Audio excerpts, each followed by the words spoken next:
Good afternoon and welcome to another edition of Money Matters TV. My name is Dan White. I'm the host of your show this afternoon. I'm also president of Daniel A. White and Associates. We are a retirement planning firm. We are headquartered in Glen Mills, Pennsylvania. We have two satellite offices in Middletown, Delaware, and also a little further south down in Lewis, Delaware. And we work primarily with people 55 and older, those approaching retirement, and those people in retirement. And I guess the big news, just over a week ago, we were wondering who the next president was going to be, and I'm just grateful that I haven't seen a political ad in at least a week, and I haven't gotten a text message on my phone telling me who to vote for. So all that is behind us. And I guess people were kind of euphoric. The market was certainly euphoric with the outcome. I mean, the S&P 500 jumped about 3 or 4% right after the election. And I tend to not want to rain on the parade, but if you think this type of activity is going to go on for the next 4 years, I think you're missing the point that we still have a lot of debt in the country. We still have some underlying things that they didn't go away, right? The stock market is still probably one of the most expensive valuations in history. The Fed, in my opinion, is between a rock and a hard place. The Fed primarily has a dual mandate, right? They want to keep inflation in check, under control. They've somewhat done a good job at that the past couple of years. It went as high as 9% after COVID when the government printed a lot of money.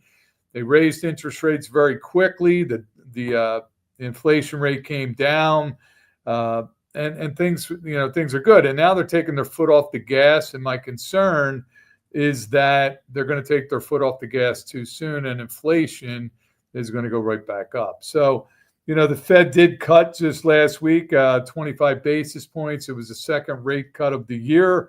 But you know what? Absent the massive growth in government spending and deficits that the country is running, I mean, we're adding $1 trillion to the debt about every 2 months. We're spending money like we're at war, and we're not, So we expect a lower short-term interest rates and much higher yields on bonds. So bonds are going to take a hit. The other signs of the recession are already here. Office delinquencies are approaching near financial crisis levels. Delinquencies in commercial real estate hit 9.4% in October, double the level from a year ago, and the highest from the meltdown back in 2008. Another sign of a top in the market is hedge funds borrowing hit a new high. Total prime brokerage firm borrowing by hedge funds hit $2.5 trillion. It's a record high. And with the prime rate at 8% and stocks at all-time high levels, I mean, I think the so-called smart money is about to learn a very painful lesson. So I think where we sit today, you got to be careful. I mean, obviously, if you're 30 years old, you have a long way to go to retirement. But if you're 55, 60 years old, and you've got the majority of your nest egg in the market, which we see a lot of people in our office every day, they're taking risk with 85 to 100% of their retirement assets. Again, what do they tell you to do? Buy low, sell high. We're at an all-time high. There's still going to be a lot of headwinds out there as far as the market going forward. It's probably a good time to really evaluate and perhaps take some risk off the table. So that's kind of my spin on the markets today. It was a peaceful thing. The election really wasn't as close as people were projecting it. But we moved forward. The world did not collapse 1 week ago. We're still here, and we're going to move on. So good news. I am joined on the program today with Dana Crouse. She's a regional VP from Northwest Bank. Dana, welcome to the program. Hi, Dan. Thank you for having me.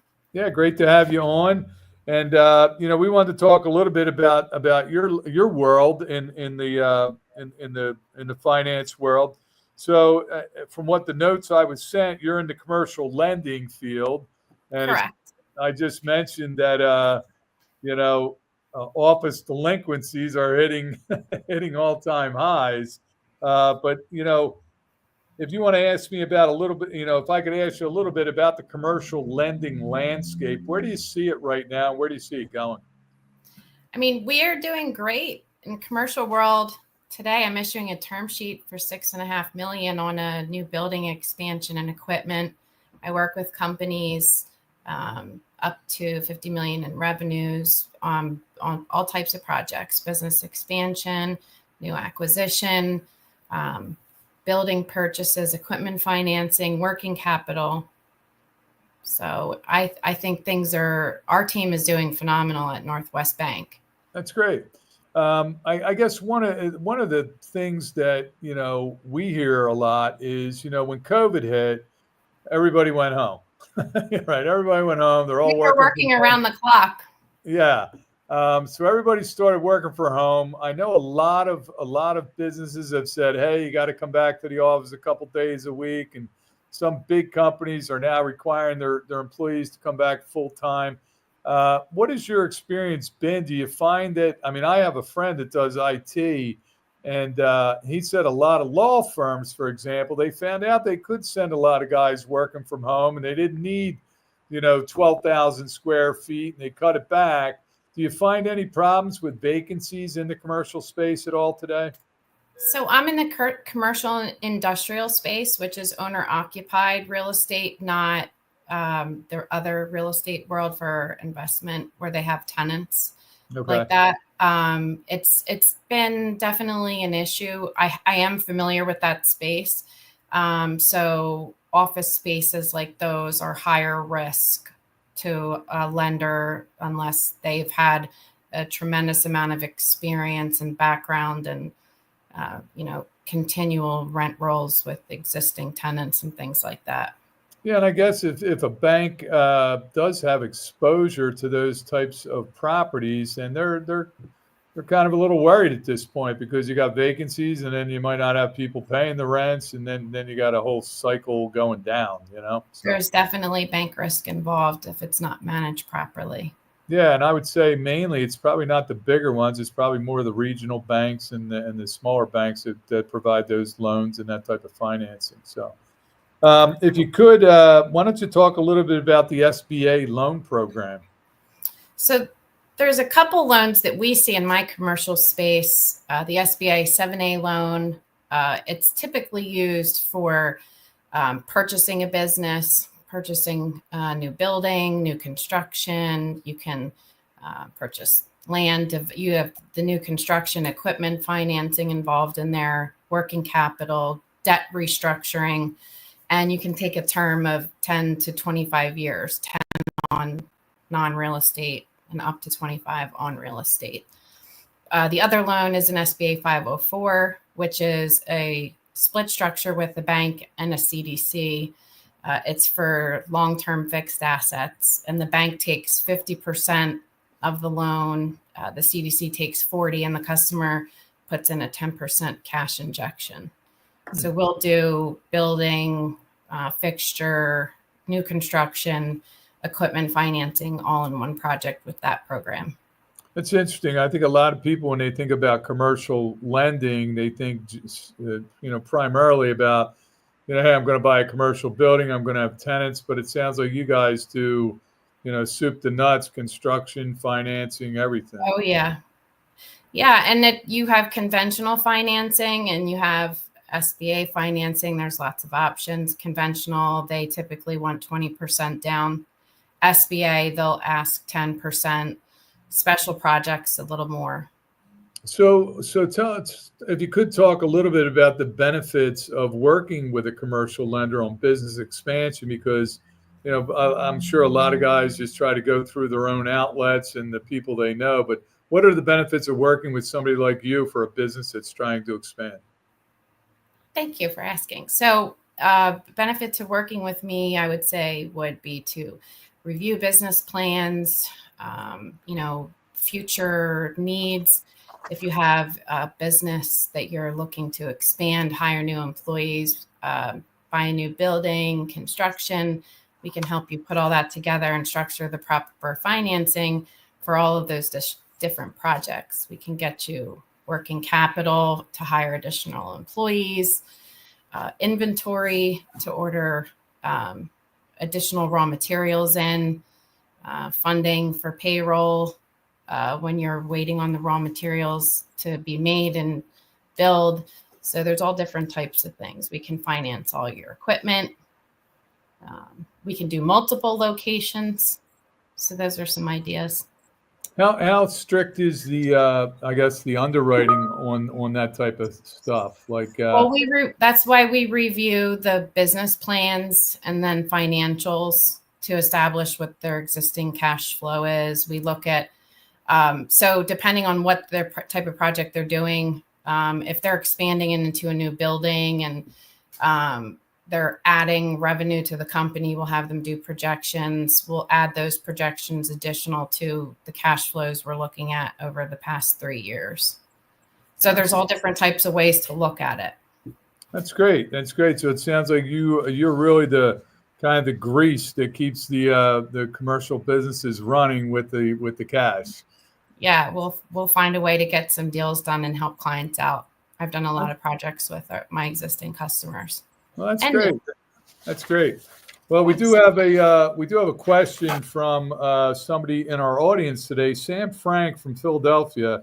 He wants to know what does beta mean in the investment world? And beta, a lot of people are unfamiliar with it, but it basically measures the volatility or the systematic risk of a security or a portfolio compared to the market. So, for example, if you had a very high beta, the market might be a 1. If beta was more than 1, that means that particular investment you're looking at is probably more volatile than the market as a whole. If you have a very low beta, it's going to be less risky. So beta is really just a measure of volatility or risk as it comes as it pertains to investments. So if you have a question you want to ask on our show, here's how you can send it in to us. You can have your questions answered on Money Matters. Please go to our website, money-matterstv.com. On our homepage, click on the banner on the right that says, Send us your questions.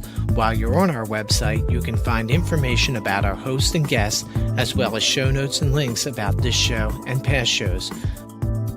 Money Matters is also available as a podcast on iTunes and Stitcher, so you can listen to Money Matters while you're on the go. That website address, again, is money, MONEY, -matters, MATTERS, TV.com. Okay, so now we're back and we have a guest on our show today. Our guest is Elaine Pasqua. Elaine is a keynote speaker, a board member of the National Speaker Association of Philadelphia chapter. Welcome to the show, Elaine. Thank you. It's a pleasure to be with both of you. Yeah, it's great to have you on. And I've been to being in the retirement business. I've been to a lot of conferences and all around the country, and they always have some fantastic speakers. So I'm excited to hear what you have to say today. How do you get started in the professional speaking business? Well, it's a long. How did I get started? Yeah. It's a long story, but it all began because my mom and stepdad died of AIDS-related complications. My stepdad unknowingly contracted the virus and passed it on to my mom. I never intended for this to become my livelihood, but I just wanted to speak out to raise awareness that this was everybody's disease and to break down the stigma and to prevent other people from going through what my family experienced twice. And then I started calling everybody and anybody in around the area, working with all different types of groups. And then one day I called Delaware Valley College, well, it's now university, and the dean of students loved my program so much, he mentored me and he got me on the national circuit. And little did I know that this was going to blow up and expand to becoming an incredible livelihood and provide me with opportunities that I never thought I would ever experience. Working with the NFL, NBA, Major League Baseball, over 700 campuses nationwide, and also working with corporations and businesses. So it's a very gratifying way to make a living, but it's hard work as well. That's great. So what is one of the topics you're most passionate about speaking on?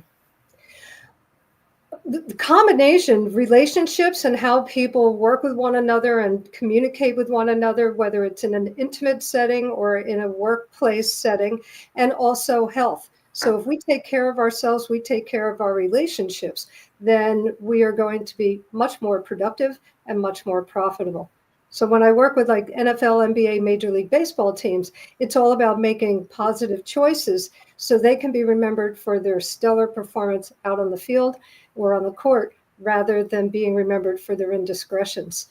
Because for those groups, I'm talking about healthy relationships and also healthy choices in regards to alcohol and sexual violence and sexual health and just the behaviors that occur outside of the competition. And then in the workplace, I talk about incorporating wellness into your own life and also bringing it into the workplace culture. Because we find that businesses lose about $226 billion annually from people having to call out sick. And of course, then we're not as productive, we're not working as well as we could. And so it's about combining your own personal wellness with wellness in the workplace. And then I do work with inclusion and communication and trying to create a positive workplace culture. It's funny that you say that, Elena. And when you talk about dealing with professional athletes, I think one of the problems, and it's inherent. I mean, they're given a lot of money at a very young age, and quite frankly, I don't know how any of us would really be able to handle that. I mean, you'd love to think you'd be responsible and that type of thing, but unfortunately, a lot of them go off track. And as far as I have to laugh at professional speaking. I did take a public speaking course in college, and I do a lot of public speaking myself in seminars and that type of thing. Public speaking, you probably heard this, is like most people are more afraid of public speaking than they are of dying. Yes, Right? I know. So if you're at a funeral, the guy doing the eulogy would rather be the guy in the casket. That's great. You get used to it. I mean, well, I don't know. I still know people. I was in New York the other day for a memorial service. A woman's in the bathroom. She's at the sink and she's eating one chip after another after another. And I said, "You getting your blood sugar up?" And she goes, "No, I'm performing and I'm nervous as heck." And so there's a lot of people that still get nervous when they're on stage. I find that if you're really familiar with your material and you've practiced and you know it well, you don't get nervous. I mean, I can be in front of 2,000 people and be fine, and I enjoy myself. My smallest audience was one person. It was a tornado warning 10 minutes before, and the student came in and her hair was blown up in a beehive, and she goes, "I have to write a paper on this." And so I sat knee to knee and I gave her an hour's worth of information. So it's got to be ready. And we hear a lot, social media, you hear a lot about influencers and, influential people. What makes somebody a good influencer in social media today? I think it's somebody that knows how to connect and how to have the right message to bring forth to people. And in the world of speaking, we often say that people don't necessarily remember what you said, but they remember how they felt. And so if you can dial down and connect with people's emotions, that's how you're going to best influence them. So if I'm speaking and if I have a technical point that I want to bring forth, I always anchor that with a story that they can remember. And a lot of times when people come up to me after my programs and, they say that they like the program, and I always ask them, what spoke to you? And invariably, everybody says your stories. So stories matter. So what we all should be doing is collecting stories. And if you become a good storyteller, then you're a good speaker as well. On the topic of leadership, what are some good qualities of a good leader?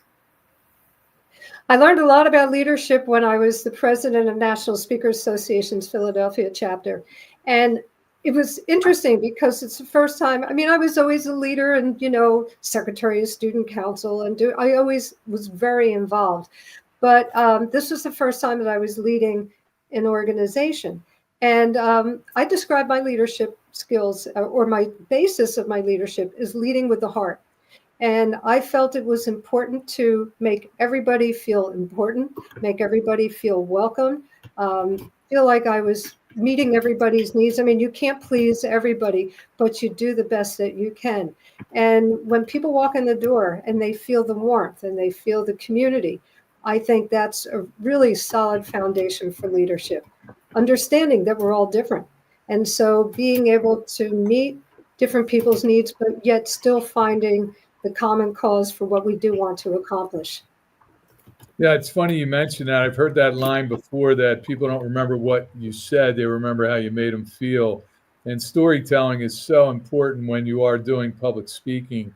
So if you were trying to help somebody or train somebody, with their communication skills, what advice would you give them? First of all, know your material and know it inside out. You don't have to memorize everything or one of the things I will talk about in terms of public speaking, there's death by PowerPoint. You don't want to rely on PowerPoint, and you don't want to be turning your back to the audience to read your PowerPoint. There's nothing more boring than that.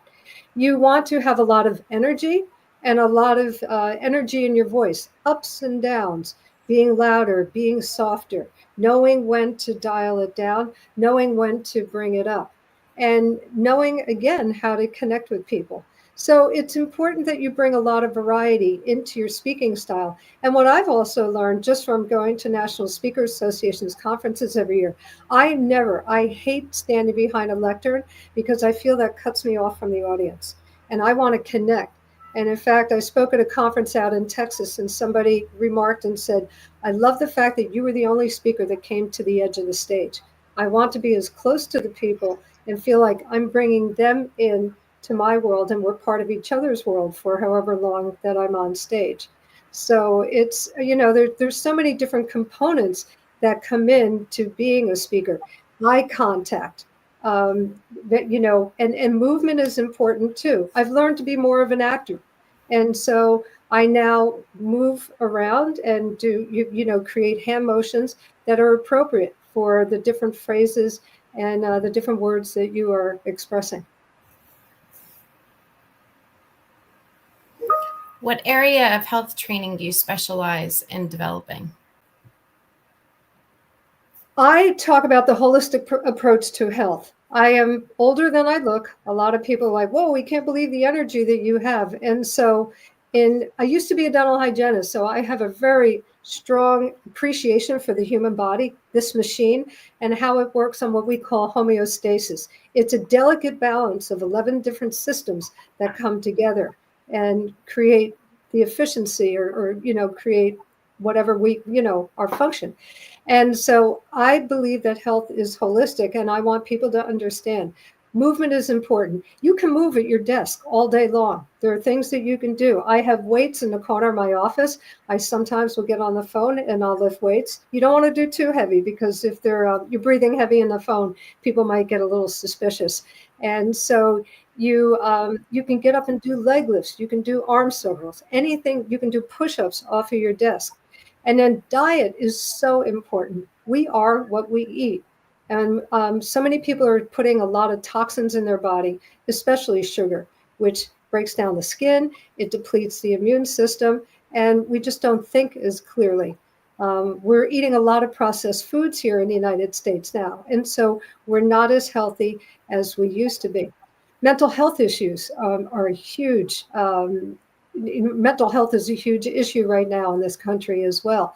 And so talking to people about how to have that self-care, how to find resilience in your life, spending time outside, unplugging from our cell phones. We are so addicted to our devices that we're not connecting. And we look at the countries called the Blue Zone. That's the area where people have the best longevity in the world, and there's certain pockets around the world that we consider to be blue zones. And if you are, what they find is that they eat a Mediterranean diet, they garden, because gardening, you're exercising, you're moving for hours and hours, but yet it's gentle on the body. And most importantly, they're very social. They spend a lot of time connecting to one another. And we have been slowly disconnecting from one another because of the technology. People want to schedule a phone call with you now. You don't have the spontaneity that we used to have with friends just picking up the phone and calling you. So there's all these different things that we integrate to bring in to have that mental wellness, the physical wellness, and, to have that productivity and have the energy that we need to get through the day. It's interesting you talked about connecting with people and getting right up with the audience. I mean, some of the most effective speakers I've seen, they'll actually come off the stage and walk around the room and in the audience, and they're mic'd up, with a wireless mic, and it is a very effective practice. But It is, and spontaneity is important too. I do a lot of interactive exercises, and I do exercises where I'll get a whole audience moving around, or I'll bring people up on stage, and people love that. They like to be part of it, and it creates more fun, spontaneous moments, and I learn as much from them as they do from me. yeah, I'm yeah. sorry, did I interrupt you? No, you're fine. One thing I'm kind of interested in, you have worked in the NFL, and I'm a big NFL fan here in Philadelphia with our Eagles. What type of work have you done with the NFL? I come in the months of May and June and work with the rookies. Same thing with Major League Baseball. I've worked with the Phillies. I've been with the Texas Rangers now for the last 6 years, and I'll be out doing staff training for the Pirates next week. And for the NFL, I come in just as they're bringing the rookie class in, and they have me addressing issues regarding the partying and the choices that they're making outside of the competitive arena. Again, talking about alcohol, sexual assault, sexual health. And a lot of these guys are targets because young women see them coming and they think cha-ching, and they want to ride on the coattails of their success. So as you mentioned, they have a lot of money. There's a lot of attention, and the women are throwing themselves all over these guys, and they're right out of college. So they're so vulnerable in so many different ways. And so I'm trying to get them to think here and not with other parts of their body, and to just be able to step out of different situations and think long term, even as things are building up around you, and just say, if I do this, is it going to take me in a direction that I'm going to regret and it's going to ruin my reputation? Or will I continue to go in the direction that I've worked so hard for? So I want them to reflect. What's your next presentation? Next Tuesday, I'll be with the Pittsburgh Pirates, and I will be I worked for them this year for the first time with their rookies down in Bradenton, Florida during spring training. That's when I work with baseball. And then I will be doing front office training for them. There's certain topics that Major League Baseball mandates, so I will be doing a program for their staff on Tuesday, and I'm excited to do that. And then I'll be in Boston with a women's group on the 4th of December. And then the following week, I will be with Picatinny Arsenal in New Jersey. I've done a fair amount of work with the military, which I really enjoy as well. It's just an honor to work with our service members. Well, it sounds like you're racking up the frequent flyer miles quite a bit, and that's a great thing. We're just about out of time, but I do want to thank Elaine and also Dana for being the co-host. I want to thank you both for being on the show today. And our next guest is going to be next week. We're going to have Max Pog. He is the founder of the Venture Studio family. So you want to make sure you tune in for that next week. And I would just want to thank everybody for joining us today on another great show of Money Matters. Have a great day, and we'll see you next week.